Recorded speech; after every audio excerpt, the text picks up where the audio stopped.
Hoy estamos acá para nuestra charla de Architecti. Estamos con Manuel Zapata.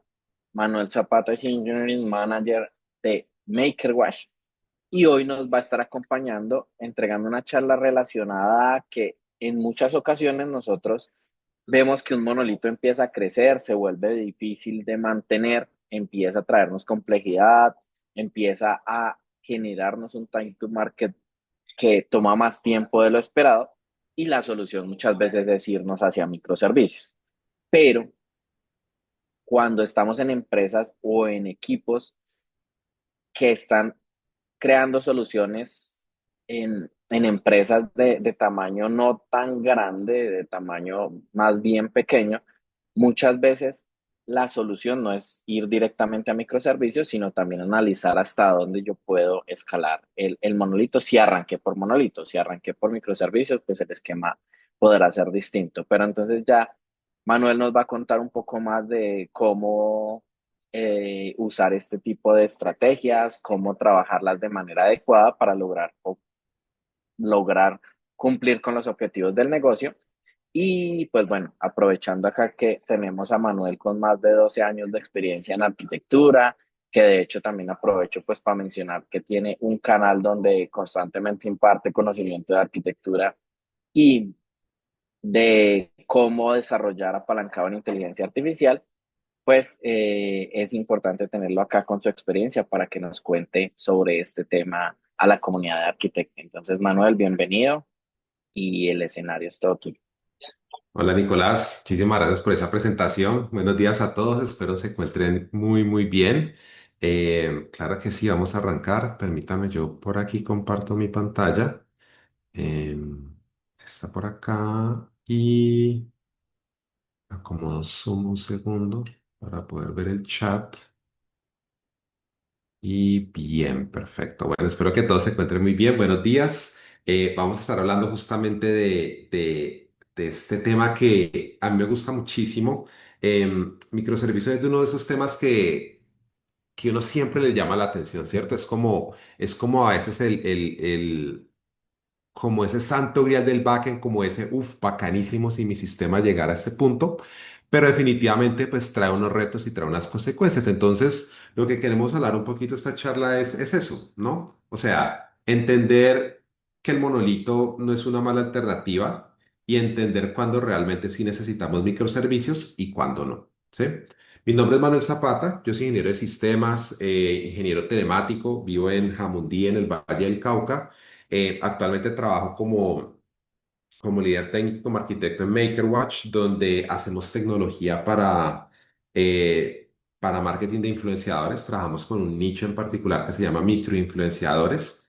Entonces, el tipo de campañas que nosotros le ayudamos a los clientes a correr, pues requieren un volumen de datos considerable. Tenemos muchísimas interacciones con YouTube. Sabemos lo que es moler data de YouTube en tiempo real. Entonces, hay unos retos bien interesantes ahí. De ahí y de mis trabajos previos, pues vienen experiencias que les he ido compartiendo aquí en mi canal de YouTube.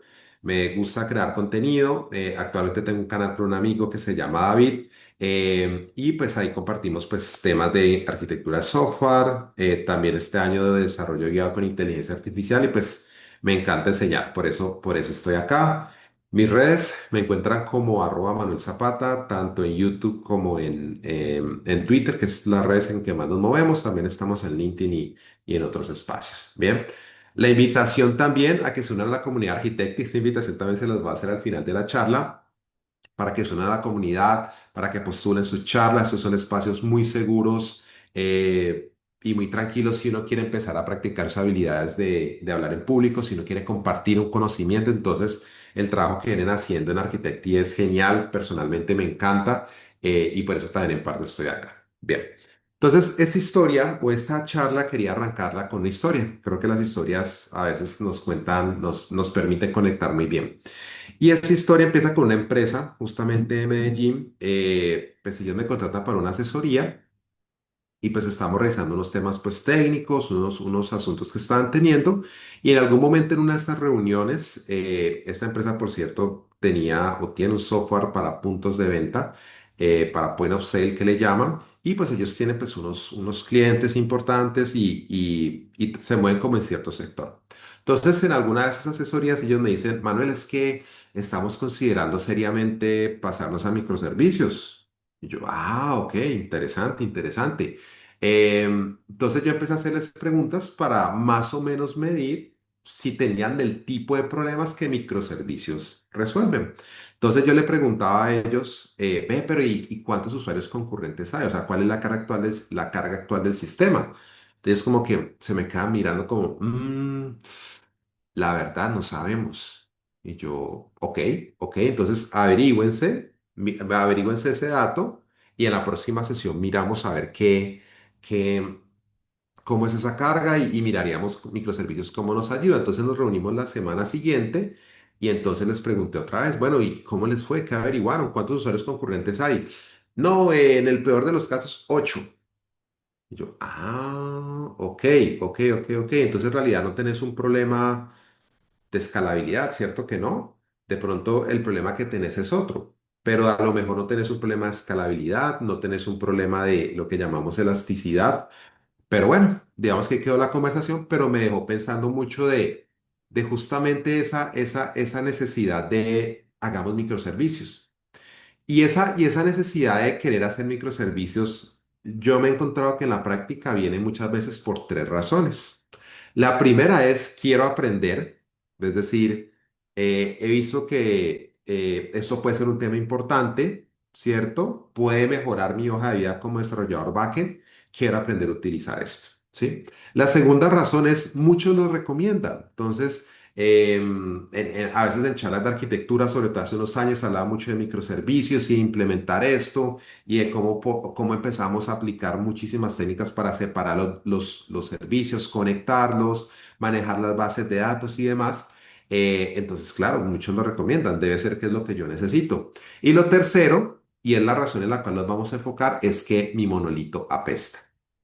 Sí, mi monolito tiene ciertos problemas, huele mal, la solución debe ser microservicios, pero no necesariamente porque yo tengo un mal monolito significa que yo tenga que hacer microservicios, ¿cierto? Las dos primeras razones son cosas que hay que analizar muy, muy en cuidado, con mucho cuidado. Entonces, quiero aprender es algo que hay que saber manejar. Entonces, si yo quiero aprender a usar microservicios, pero yo no estoy seguro si el proyecto lo necesita, pues yo lo puedo hacer en un proyecto de fin de semana, puedo hacer un tutorial, puedo inventarme una aplicación, implementarla, o puedo hacer una prueba de concepto, ¿cierto? Pero no migro todo el sistema de microservicios porque quiero aprender. Segundo, muchos lo recomiendan. ¿Sí? Los creadores de contenido recomiendan muchas cosas, los libros recomiendan cosas, pero tengo que analizar puntualmente qué sirve para mi contexto. Bien.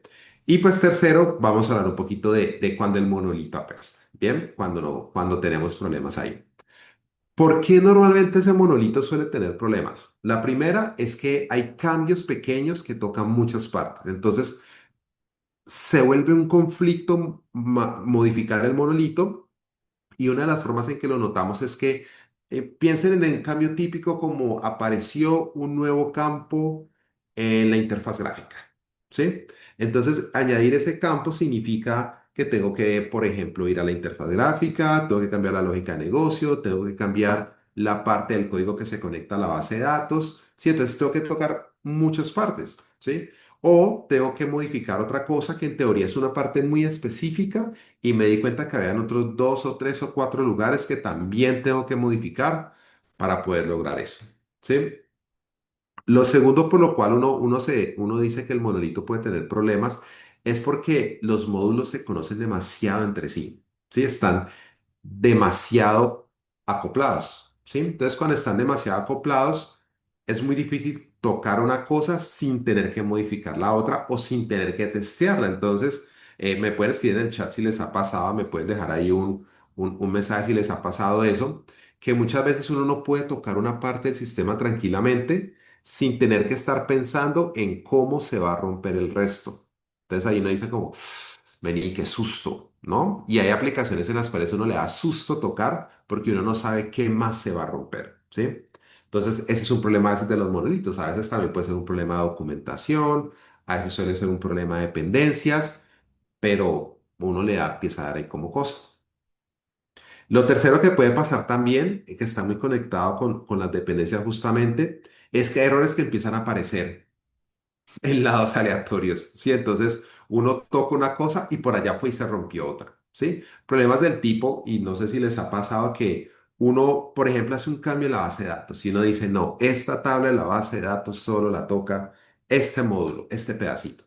Pero cuando te vas a dar cuenta, había otro pedacito, ¿cierto? Había un procedimiento almacenado por ahí, había una clase por allá que, ¡pum!, se rompió cuando tocamos eso, ¿sí? Estas son cosas que uno dice, vení, pero es que cada vez que hago estos cambios, cada vez que hago esto, tengo problemas. Entonces la solución debería ser el monolito y la respuesta debería ser el microservicio.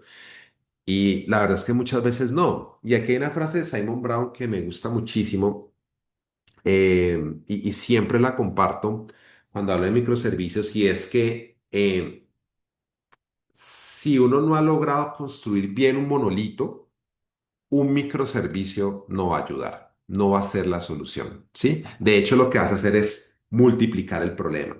Casi que la recomendación es aprendamos a hacer buenos monolitos, porque si aprendemos a hacer buenos monolitos va a ser más fácil hacer algunas cosas en microservicios. Y ya en un rato vamos a ver qué significa hacer ciertas cosas bien en los monolitos, ¿bien? Y allí hay un enfoque, hay una idea muy interesante de Martin Fowler, eh, que nos ha regalado muchísimos conceptos y muchísimos conocimientos en este mundo de la ingeniería de software. Yo personalmente admiro muchísimo a Martin Fowler y a todas sus contribuciones. Y él habla de algo que se llama el monolithic first, ¿no? Como el monolito primero, ¿sí? Y en ese monolito primero, ¿qué es lo que hacemos nosotros? Primero, explorar lo que necesitamos construir, ¿sí? Es muy distinto una aplicación que ya lleva muchos años en producción, que ya funciona, que la conocemos, que sabemos qué necesidades tiene, versus cuando estamos construyendo algo nuevo.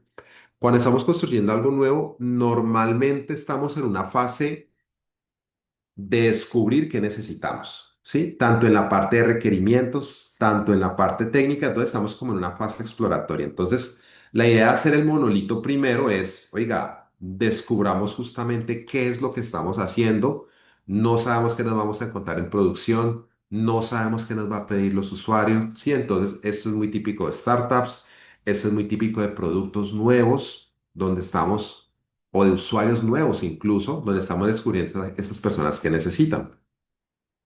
Lo segundo para lo cual nos sirve mucho hacer el monolito primero es para descubrir cuáles son esos límites entre los servicios. Entonces uno se da cuenta que en ese monolito nos vamos a encontrar servicios, algunas personas los van a llamar módulos, eh, nos vamos a encontrar contextos también. Entonces, el tener el monolito nos ayuda a descubrir ese sistema, cómo se empieza a dividir y cómo se empiezan a asignar las responsabilidades.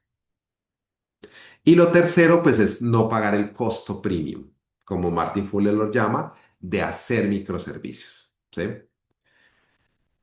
¿Y a qué llamamos el costo premium de microservicios? El costo premium es ese tipo de cosas que uno necesita, pero que uno no tiene en cuenta al hacer microservicios. Eso es muy común a cuando, por ejemplo, uno compra una casa. Entonces uno cree que comprar una casa, pues es tener el dinero para una cuota inicial, para hacer una compra y pensaste que se acabó. Y ahí termina el problema, pero no.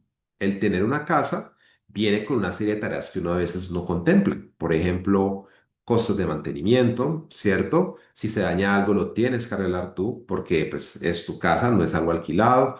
Em, Surgen impuestos nuevos, ¿cierto? Que antes no tenías cuando alquilabas, por ejemplo. Entonces viene con unas consecuencias. Lo mismo si compras un carro, lo mismo si tienes un hijo, ¿no? O sea, ¿cuáles son los costos de tener ese hijo? Entonces, con microservicios pasa algo similar. ¿Qué costo premium nos podemos encontrar ahí en microservicios? Uno, el despliegue, ¿cierto? En un monolito lo que hacías es tener una única pieza que era muy fácil de desplegar porque era lo único que tenía que desplegar. Bueno, de pronto por ahí cambia la base de datos y también me tengo que encargar de eso. Pero ahorita en microservicios yo tengo que preocuparme de desplegar múltiples servicios, ¿sí? Entonces, si yo no tengo cosas como integración continua, para que me ayuden a automatizar o despliegue continuo, pues yo tengo que introducir eso. Entonces ahí tengo que traer nuevos servicios, nuevas herramientas, dependiendo del tamaño de la organización, personas enfocadas en infraestructura para que me ayuden con el despliegue, porque ahorita se va a hacer más complejo, porque no es un solo backend, son varios backends y son potencialmente varias bases de datos también. Lo segundo que me puede aparecer en esos costos nuevos, observabilidad, ¿sí? Observabilidad se vuelve un tema muy importante al hacer microservicios, especialmente cuando uno empieza a tener funcionalidades que van a través de varios servicios, ¿cierto? O en general para uno saber cómo está operando el sistema. Como les digo, o sea, ahorita hay muchas más partes involucradas que una sola, que es lo que nos representa el monolito. Entonces, ¿cómo me preparo yo para eso?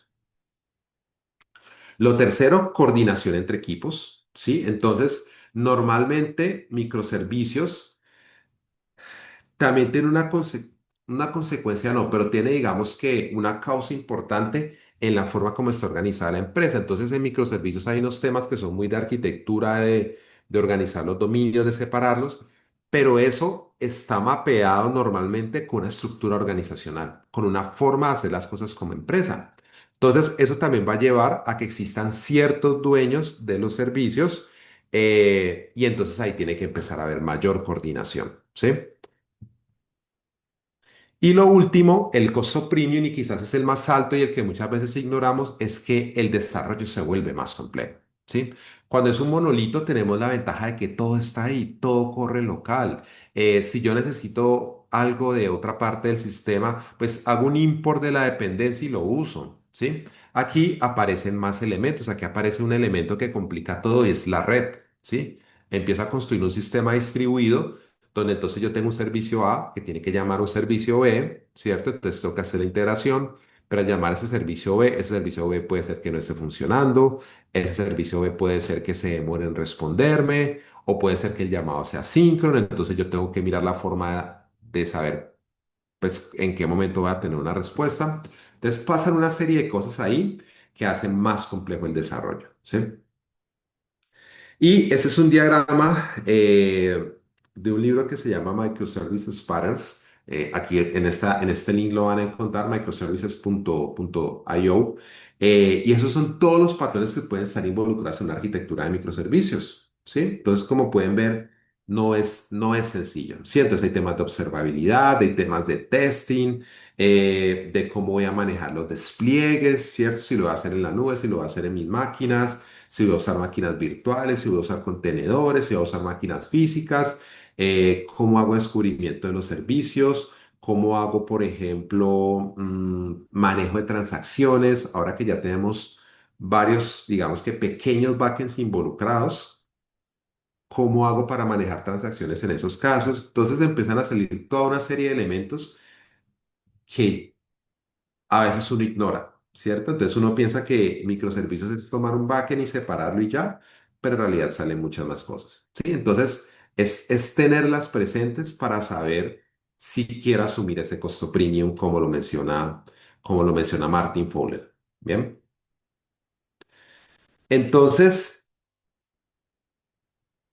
si hacemos microservicios, si nos quitamos un poquito la idea de que microservicios es de alguna manera la forma de evitar que el monolito apeste, pero miren que el microservicio también puede apestar de muchas maneras, ¿cierto? Sobre todo por cosas que no consideré.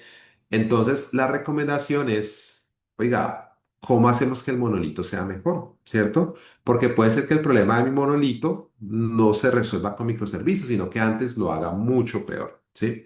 Entonces, ¿cómo hacemos para que ese monolito no apeste? Y es por ahí donde deberíamos empezar siempre antes de considerar esta migración para ver de qué naturaleza es realmente el problema. Entonces, hay muchas ideas en el mundo de la arquitectura y la ingeniería de software para mejorar ese código.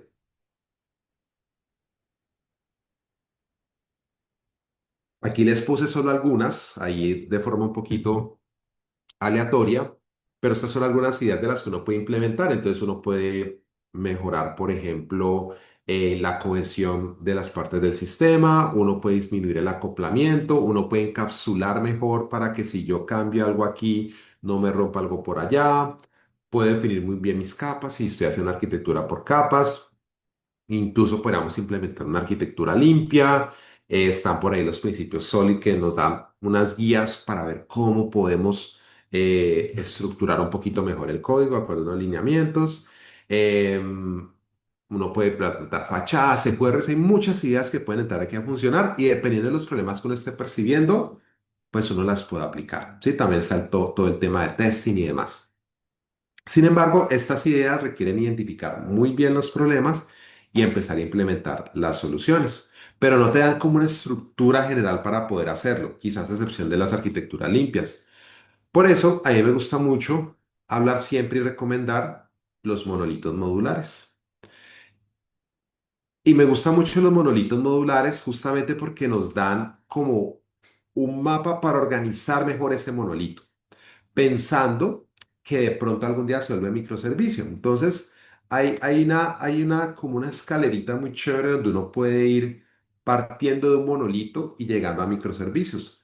No significa que todo monolito tenga que volverse microservicios, porque puede ser que nunca necesite llegar a ese punto, ¿sí? Por la naturaleza del problema, por la naturaleza de los datos, por la naturaleza de lo que estamos haciendo y luego al final de la presentación para que se queden con nosotros, les voy a contar un poquito cuáles son esas razones en las cuales uno dice arquitectónicamente sí necesito microservicios, ¿sí?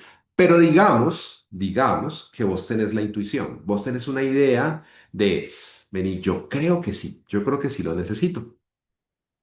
Pero entonces yo no voy a dar el salto de una. Dar el salto de una es complejo y vamos a estar hablando de varias cosas que uno puede hacer para ir haciendo ese salto progresivamente. Entonces, si uno tiene esa intuición, ¿cierto? De que va a necesitar microservicios eventualmente y le haga caso a Martin Fowler de primero hago el monolito, un buen punto para pararme es el monolito modular. ¿Sí? Si estoy arrancando un sistema desde cero. Si ya tengo mi monolito, entonces yo debería pensar y dados esos problemas, uno que tengo en cuanto al código y dos en cuanto a pensar que puedo necesitar microservicios, puedo usar un monolito modular, que es lo que vamos a hablar a continuación.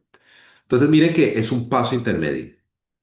Y no quiere decir que el monolito modular salte a microservicios, sino que puede haber otro paso intermedio del cual les voy a estar hablando más adelante. Y ahí puedo llegar a microservicios. Entonces no es como que yo haga una migración y todo lo vuelva a microservicios de una, sino que voy progresivamente en la medida en que voy acomodando el código, voy mejorando la solución. Y segundo, me voy encontrando los problemas que me llevan a pensar que efectivamente necesito microservicios, ¿sí? Pero no porque el monolito, pues, nuevamente. Entonces, hablemos un poquito de monolitos modulares. Si tienen alguna pregunta, déjenla en el chat. Aquí lo estoy revisando. En el momento en que lo necesite, si tienen alguna pregunta, compartir una experiencia, porfa, nos cuenta. Bien. Entonces, hablemos un poquito de monolitos modulares como esa manera un poquito más guiada en la cual organizamos el monolito mejor y lo preparamos, si creemos que puede llegar a pasar, eh, convertirse en microservicios. Bien, también se le conoce como modulito, se llama modulit en inglés, lo que pasa es que en español era como modulito, como monolito modular. Por eso el guión aquí en la mitad. Y bien. El monolito modular es una idea que viene rondando desde hace ya unos años, yo creo que quizás casi una década, un poquito menos quizás, y es una idea que ya está súper madura. Este es el gráfico de tendencias de InfoQ. A mí me gusta muchísimo estos análisis de tendencias que ellos hacen junto con el de ThoughtWorks, porque te ayudan a saber si te montas en una idea qué también está siendo recibida por la industria, qué tanto se está adoptando, porque en la medida en que más adopte, pues voy a encontrar gente que la conozca, voy a encontrar cursos, formación, libros, ejemplos de código, que es lo más importante. Y miren que monolitos modulares, pues ya están en una parte de mayoría temprana, ¿sí? ¿Qué es lo importante cuando uno analiza este tipo de conceptos o de tecnologías?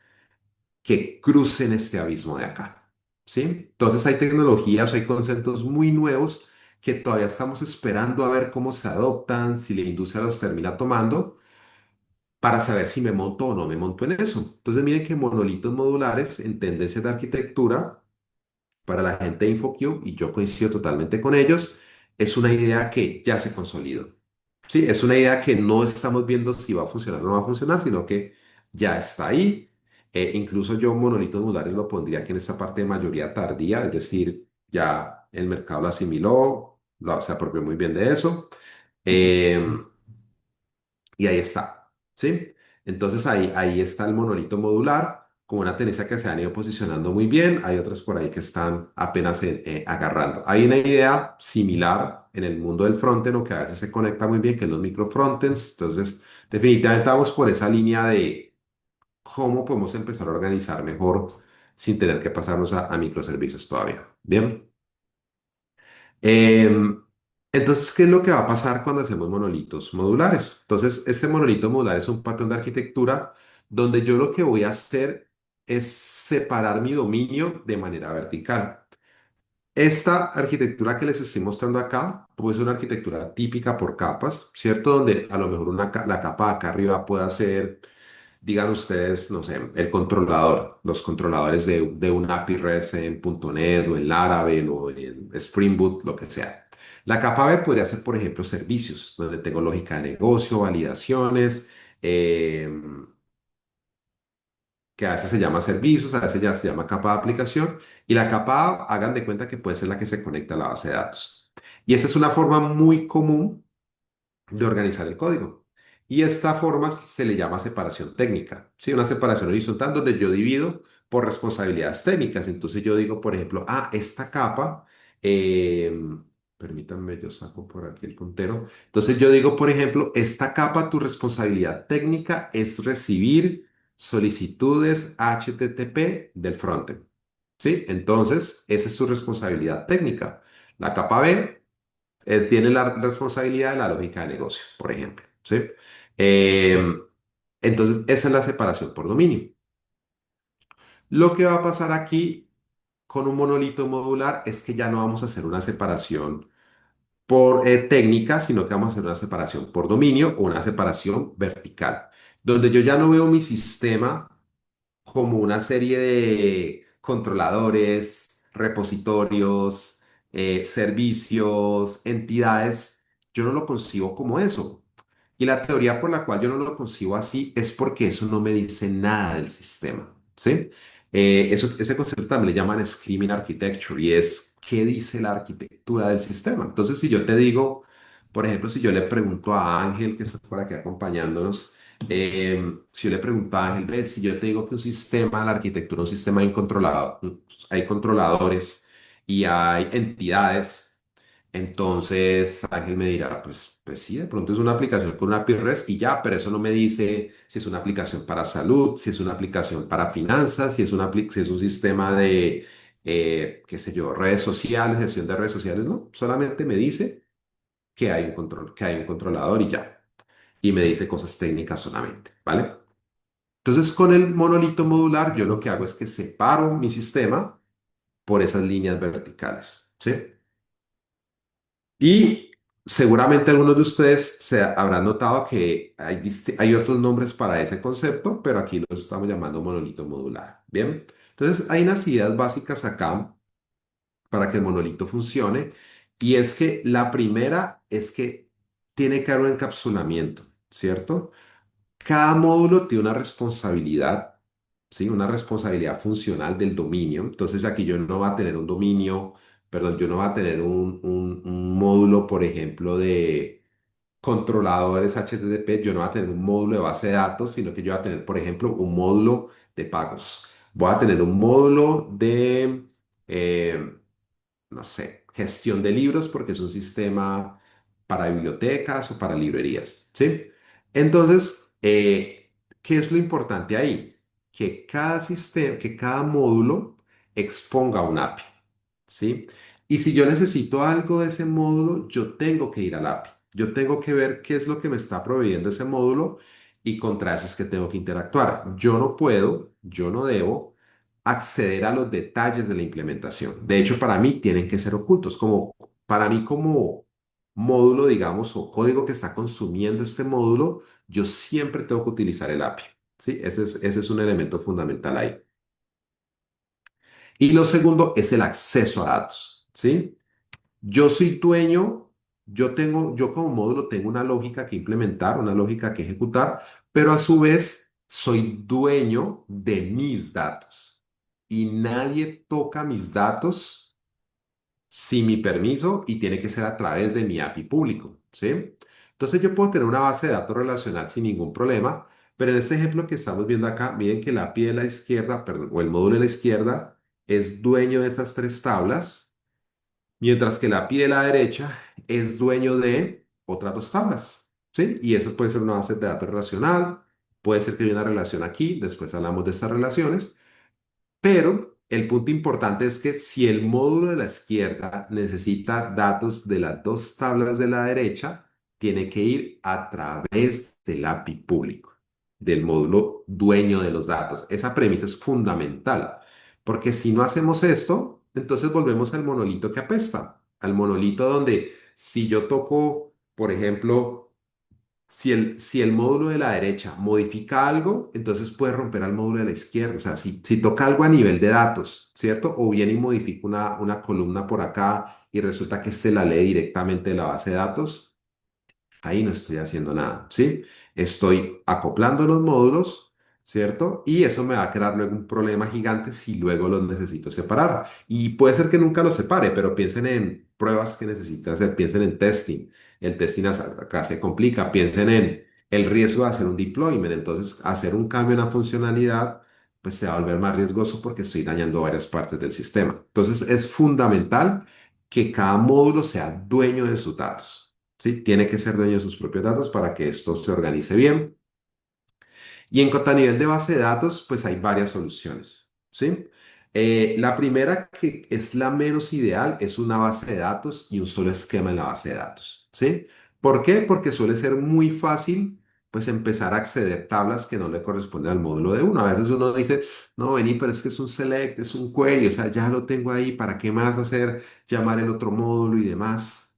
No, porque está rompiendo justamente esa independencia. Entonces, uno puede empezar con una base de datos y un esquema, pero entonces uno debería buscar formas, por ejemplo, para limitar esto con permisos, ¿sí? Entonces imagínense que cada módulo tenga su propio usuario de base de datos y yo de alguna forma pueda controlar qué permisos tiene cada módulo, por ejemplo. Un esquema donde va mejorando mucho más es un sistema donde puede ser mejores. Tengo una base de datos, pero entonces yo ya tengo esquemas.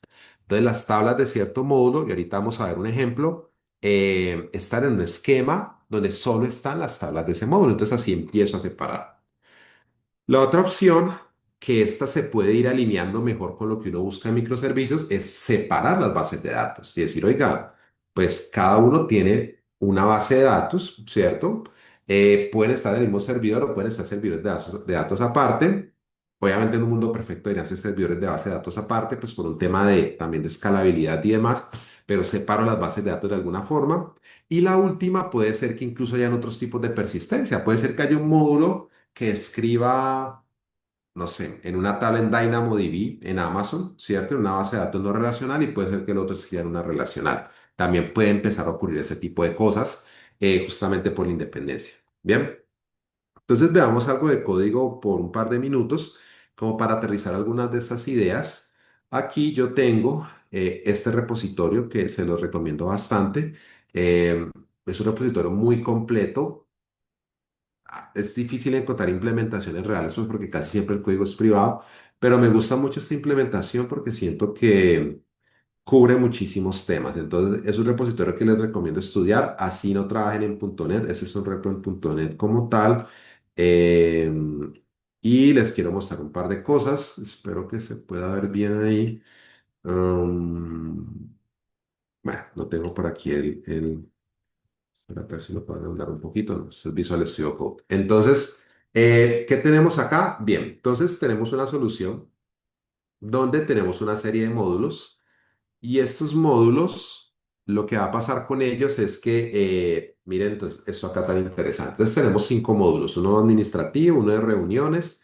Eso es un sistema como para programar reuniones tipo meetup.com, pagos, registros, acceso a usuario. Entonces, esos son los 5 módulos que tiene este sistema en particular. Eh, Y cuando abro cada uno de los sistemas, miren que me voy a empezar a encontrar ya ahorita hacia otro tipo de detalles. Entonces, en este repositorio en particular, lo que hizo el autor fue que en cada módulo implementó una arquitectura limpia, ¿sí? Y miren que este es otro tema interesante con el monolito modular. Cada módulo puede tener una arquitectura diferente. Entonces, este monolito, digamos que un módulo es más complejo, puedo aplicar una arquitectura limpia, pero puede ser que otro módulo sea tan sencillo que sean un par de clases y ya, o sea, una arquitectura de tres capas. Tenemos esa flexibilidad de hacerlo así. Y aquí, en particular, se eligió este enfoque, donde entonces este módulo de administración tiene una capa de aplicación, ¿cierto? Tiene una capa de dominio y tiene una capa de infraestructura, ¿sí? Y miren que, por ejemplo, acá en la capa de infraestructura, pues ya puso sus temas de base de datos y así, pues con cada uno de los módulos que están acá disponibles. Miremos un poquito cómo está la base de datos. En cuanto a la base de datos, miren que por acá tenemos la estructura y aquí justamente estamos tratando de replicar un poquito esto. Tenemos como casi que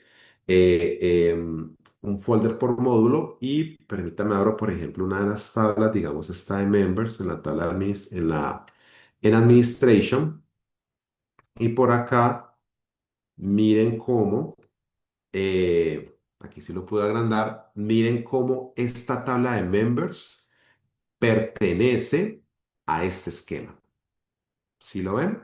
Entonces, estoy desde la base de datos usando esquemas em, para empezar a separar los datos, ¿sí? Y lo ideal es que yo pueda restringir esto también a nivel de módulos, ¿sí? O sea, que el usuario, por ejemplo, del módulo de administración solamente pueda ver ese esquema y las tablas de ese esquema. Así yo empiezo a separar y a proteger los datos. Si me voy, por ejemplo, a este módulo de reuniones, y ahora, por ejemplo, Meeting Groups. Entonces van a ver que Meetings pertenece a otro esquema, ¿sí? Porque cada esquema debe ser dueño de sus datos, ¿bien? Em, entonces, eso es algo bien interesante porque así empiezo a separar, ¿sí? Lo empiezo a organizar mejor. Y al final lo que hacen en este repositorio en particular es que ya luego exponen un API donde ese API es de alguna forma el que agrega todos los módulos, ¿sí? Entonces existe como un componente adicional que se encarga de, ya ahorita se expone el API. Entonces, si yo les muestro por acá, ya este API lo que hace es que tiene referencia a cada uno de los módulos del sistema porque de alguna forma es el que me expone el monolito. Sí, es como el que se encarga de hacerle ¿cuál es la palabra de esto? Como juntar cada una de las piezas, como unirlas al traje para que sea una sola, para que sea un monolito cohesionado. ¿Bien? Bien, entonces, ¿cuánto tiempo vamos? Ok. Entonces, ahorita sí, escalar el monolito. Entonces les contaba que el monolito modular es una muy buena opción. Por supuesto, lo pueden implementar en el lenguaje que necesiten, em, porque estos conceptos son agnósticos. El ejemplo es en .NET, pero ustedes lo pueden ver en otros lenguajes. ¿Bien?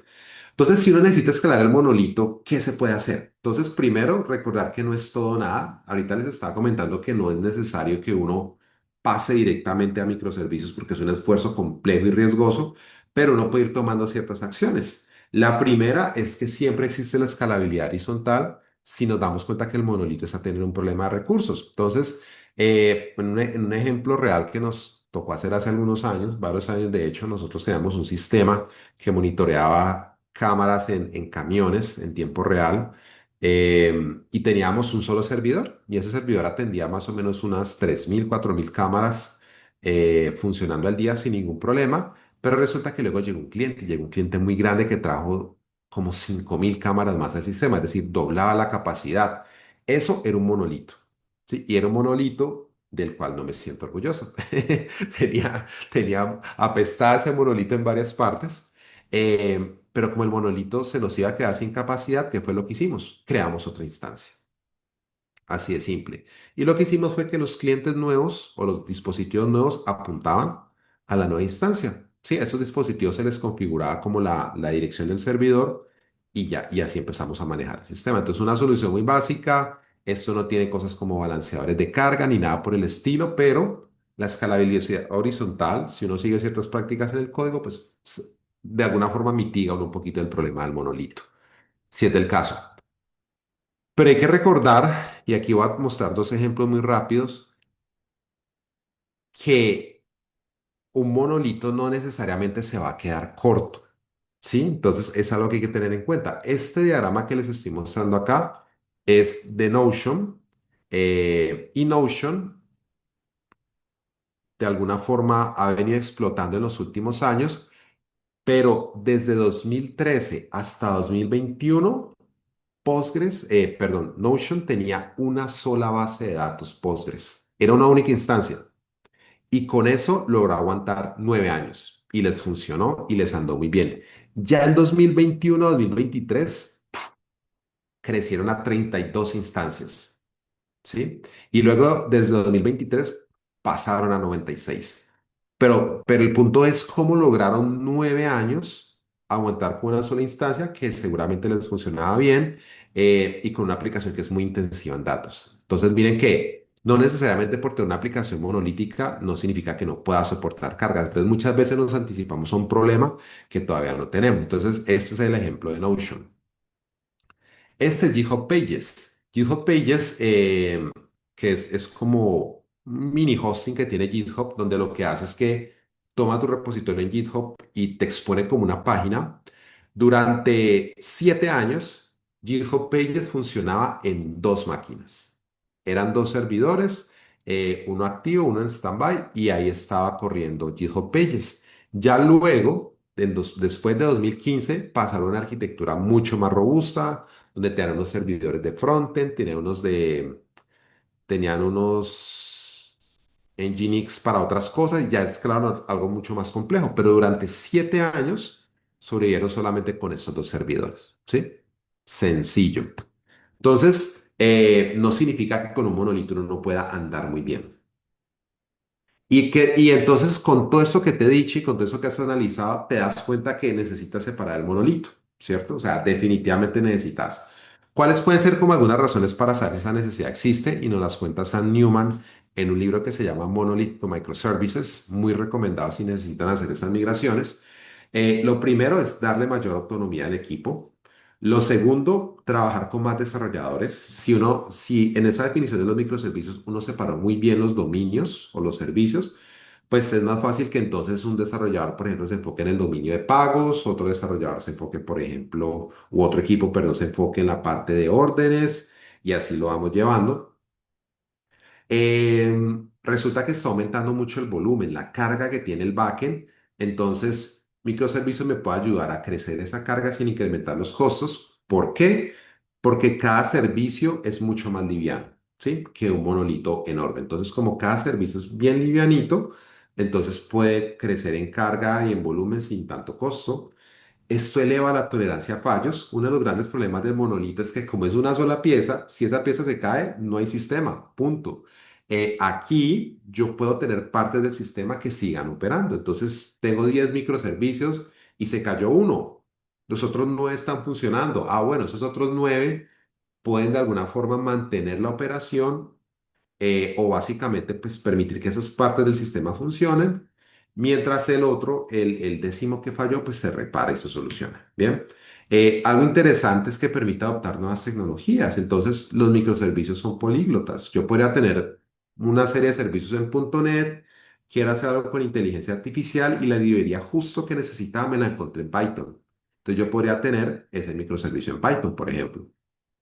Eh, y otra razón bien interesante es que cuando tengo un monolito modular, empiezan a surgir módulos con distintos atributos de calidad. Entonces resulta que me di cuenta que en mi monolito lo que recibe muchísimo tráfico es solamente el módulo de pagos. Eso es lo que más recibe tráfico.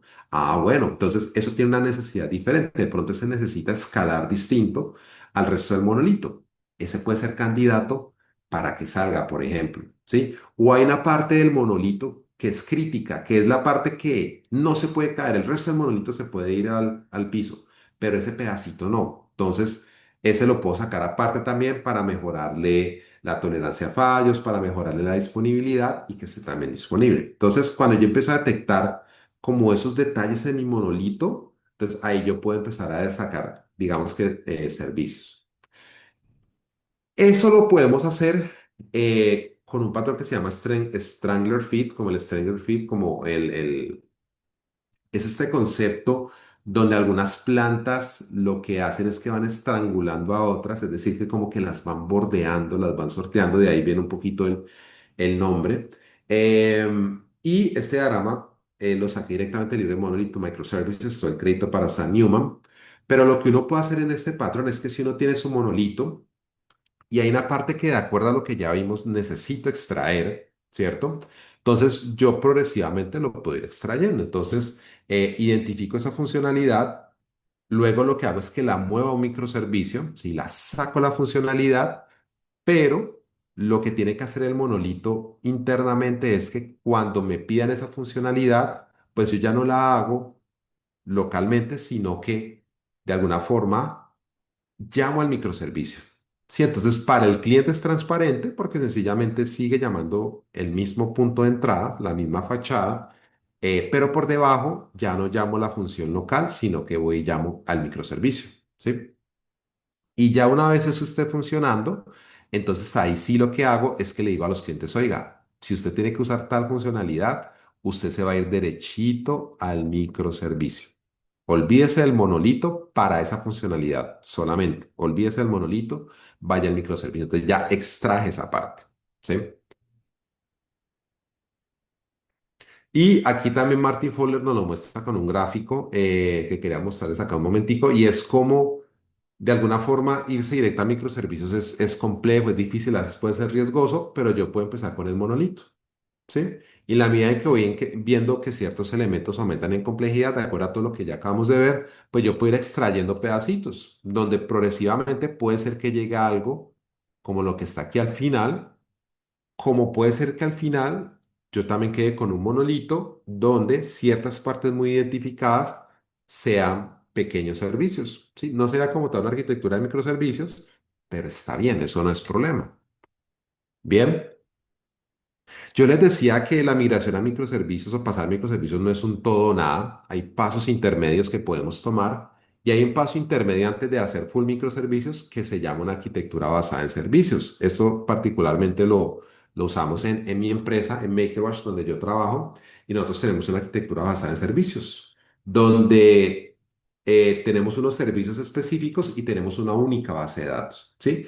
Pero esos servicios son servicios grandes, ¿sí? Son servicios que en realidad representan más bien módulos como a nivel de un monolito modular. En microservicios ustedes pueden tener los servicios tan granulares y tan pequeñitos como necesiten que sean, ¿sí? Pero en esta arquitectura, en este patrón de arquitectura de basada en servicios, yo deliberadamente decido crear servicios grandes, ¿sí? Para no entrar en algunas de las complejidades al tener microservicios muy pequeñitos.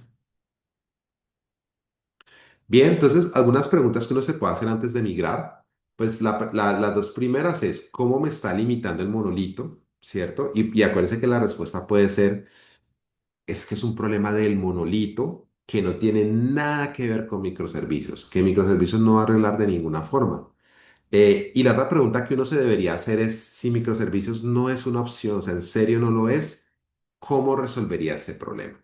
Sí, o sea, no puedo mirar a microservicios, mi líder técnico dijo que no, no, eso no, no, no, no y no. ¿Cómo lo resuelvo? ¿Qué haría? ¿Sí? Y normalmente ahí uno empieza a encontrar algunas soluciones. Y lo tercero es, tengo claro los retos, o sea, entiendo qué gano con microservicios, pero también entiendo lo que estoy perdiendo. Ah, bueno, lo entiendo y estoy dispuesto a asumir el costo en desarrollo, en infraestructura que eso implica. Bacán, bien. ¿Sí? Eso era lo que tenía para contarles el día de hoy. De nuevo, reiterar la invitación a la comunidad Architecti. Muchas gracias, Architecti, por invitarme, por tener este espacio. Postulen sus charlas, únanse a la comunidad. De verdad que lo que están haciendo es muy, muy bacano. Yo tuve la posibilidad de acompañarlos en el evento de Latin Architecture Day hace unos meses y es muy, muy bacano lo que están haciendo. De verdad, muchísimas gracias. No sé si hay alguna pregunta, inquietud por ahí. Em, sobre este tema que les compartí.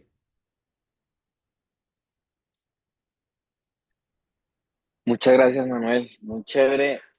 Y equipo, si hay alguna pregunta al respecto, la pueden hacer directamente por el chat o la pueden hacer pues por el sitio de preguntas que nos permite Zoom.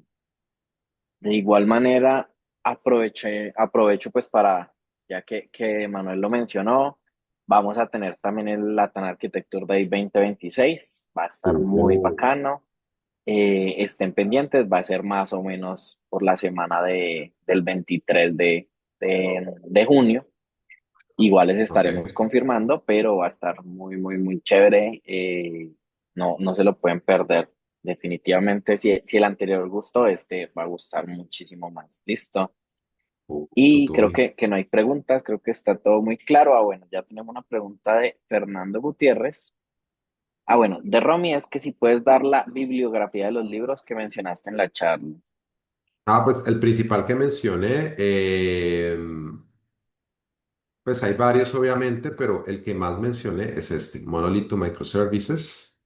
Eh, este libro es muy chévere justamente para los que estén como considerando esa transición de cómo puede ser la estrategia ahí. Entonces, ese se los dejo, ese es como el principal. Gracias, Manuel. Y nos hacen una pregunta de ¿cuál sería la mejor forma de implementar Git al usar monolitos modulares? Pues ahí puedes tomar varios enfoques. Podrías tener todo en un solo repositorio, así como en el ejemplo que les mostré. Eso puede ser suficiente. De pronto al pasar a microservicios sí habría que separar, pero puedes utilizar cualquiera de las estrategias. Podrías tener un solo repositorio, podrías también separar en repositorios aparte, pues eso puede facilitar a veces integración continua, ciertas automatizaciones, pero luego tendrías que hacer algo que te agregue todos los servicios en cada uno de los repositorios por separado. Gracias, Manuel. Juan Baloy dice, comprendiendo que la arquitectura es la base de estos edificios, ¿qué recomendación nos daría si alguno de los esquemas asociado a alguno de los dominios debe cambiar? Pregunta, ¿cambiamos todos los esquemas asociados a los monolitos modulares solo por tocar la capa de datos? O sea, hay que cambiar la base de datos, ¿cierto? Pues lo primero es que el cambio debería estar bien identificado, ¿cierto? Si yo he hecho un buen trabajo separando los esquemas, pues yo no debería tener que replicar más de una vez el esquema, ¿cierto? O sea, eso es como lo primero, ¿no? Si yo tengo que tocar varios esquemas, yo creo que ahí algo está pasando, en primer lugar. Si toca definitivamente migrar más de uno, pues hay unas estrategias puntuales de eso, de cómo se puede empezar a hacer. Pero uno por lo general lo que hace es que añade el cambio, luego modifica el código, luego elimina lo viejo en la base de datos. Entonces es delicado, pero se puede hacer. Pero lo ideal es que en un monolito modular solo debería ocurrir una vez, en un solo lugar. Hay una pregunta, Manuel, que dice Andrés Pinzón. ¿Verticas slices sería una propuesta similar a monolitos modulares? Sí, totalmente, totalmente. O sea, lo que pasa es que en estos temas de arquitectura uno se encuentra cosas que al final significan lo mismo, pues con detalles diferentes y con nombres diferentes, pero sí, es algo muy similar, muy similar. Listo. Cristian David Arenas dice, hola Manuel, estuvo muy interesante la charla. Y en esos escenarios donde no se sabe si usar un monolito o microservicios, ¿cómo debería ser ese análisis de decisión para usar arquitectura serverless? Eh, pues yo creo que es que son dos cosas diferentes, ¿no? Son dos cosas distintas. Pero te digo, si no sabes dónde estás entre monolito y microservicios, o sea, casi que el default es haga un monolito. Si no lo tiene claro, es porque no estás viendo cómo microservicios te va a ayudar. O sea, no lo tenés claro. Si no lo tenés claro, es porque posiblemente no es el momento de microservicios. Entonces, el monolito modular es una muy buena opción donde decís, arranco con el monolito. Si algún día me paso a microservicios, monolito modular me va a facilitar la vida. Ya en cuanto a serverless, pues es digamos que una decisión casi que paralela, ¿no? A veces puede ser hasta casi que una decisión de despliegue si vos querés, porque uno podría poner un monolito en serverless, podés. Puedes poner microservicios en serverless, también podés. Entonces yo siento que es más un tema de un poco de infraestructura también al final, más que si vas por monolito o microservicios. Listo. Dice, gracias Manuel. ¿Y ese trade-off de los costos, alguna experiencia o estrategias para también manejarlos? Ahí en los costos hay un tema importante, porque es que hay que incurrir en cosas adicionales. Por ejemplo, necesitas observabilidad. Ah, bueno, observabilidad va a ser más costosa en microservicios porque son más eventos, más ocurrencias en el sistema. Necesito más infraestructura para eso también. Entonces también es algo que hay que analizar muy bien, Alejandro. Experiencias previas o estrategias para manejarlos, ahí sí toca hacer un muy buen análisis de dónde me estoy montando para esto. O sea, sobre todo microservicios, a mí me parece que tiene mucho sentido hacerlo en la nube. Hacer infraestructura propia me parece que se pierde en beneficio. Entonces es entender, por ejemplo, si va a hacerlo en la nube, entender muy bien los costos de la nube, por ejemplo, porque es fácil que se disparen. Es muy fácil que se disparen en ese tipo de ambientes. Gracias, Manuel. Listo. No, no hay más preguntas por acá. Entonces, Manuel, muchas gracias por el espacio. A todos, muchas gracias por asistir a esta comunidad y tal como dijo Manuel, los invitamos a que postulen sus charlas. Finalmente, esta comunidad la construimos entre todos y la construimos con el conocimiento de todos y cada uno de ustedes como arquitectos. Entonces, esperamos a que postulen su charla y nos vemos en el siguiente espacio. Muchas gracias y Dale, Dios los nos bendiga. vemos. Gracias. Chao, chao.